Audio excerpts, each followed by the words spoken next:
ba't hindi ka nakita? Ulit, kaway. Ayun, dadagdagan mo yan ha, vlogger eh.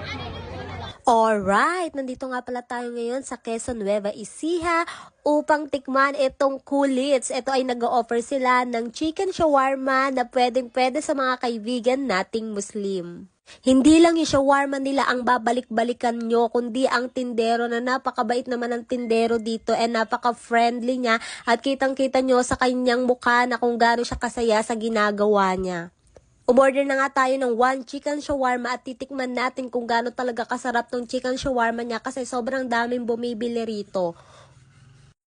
Napakagalanting maglagay ng sauce. Talaga naman sulit na sulit yung 50 pesos mo. Meron nga pala silang buy one take one for 90 pesos and pag isa lang bibilin mo ay 50 pesos. Ayun o, tingnan nyo naman, grabe galante sa sauce. Hindi yung tipid na tipid, talagang mapapawaw ka na lang. Tapos kita mo sa kilos niya, parang hindi siya nagmamadali. Talagang ine-enjoy niya yung ginagawa niya. Tapos lagi pa siyang nakasmile. Talaga naman nakaka-attract ng good vibes. Kaya kung ako sa inyo, itry nyo na to kung nasa Quezon kayo ngayon. At may ino-offer nga rin pala silang shawarma rice for only 60 pesos. And tingnan nyo naman, napakagalante nila sa toppings. Kaya naman, sulit na sulit yung 60 pesos mo.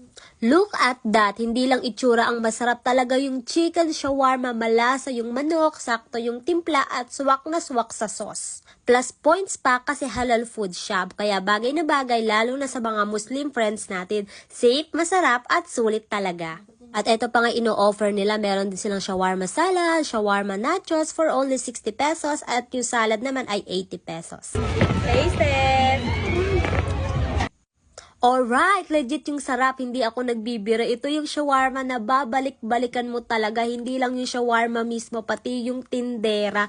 Kasi napaka-friendly niya, as in hindi ka maiinip na hintayin yung order mo kasi ang dami-dami niyang kwento. Kung mahilig kayo sa sauce, talaga naman mapapa-add pa ulit kayo sa sauce kasi sa sobrang sarap ng sauce nila, as in. So by the way guys, nagbayad po ako, hindi po ito sponsored or promo ha. Honest review lang talaga kasi masarap at deserve ma-share ng product na to. Kaya kung nagke-crave ka sa shawarma, itry mo na yung Kulits shawarma. Adong! Nakadi ka ba katulog? Nakadi!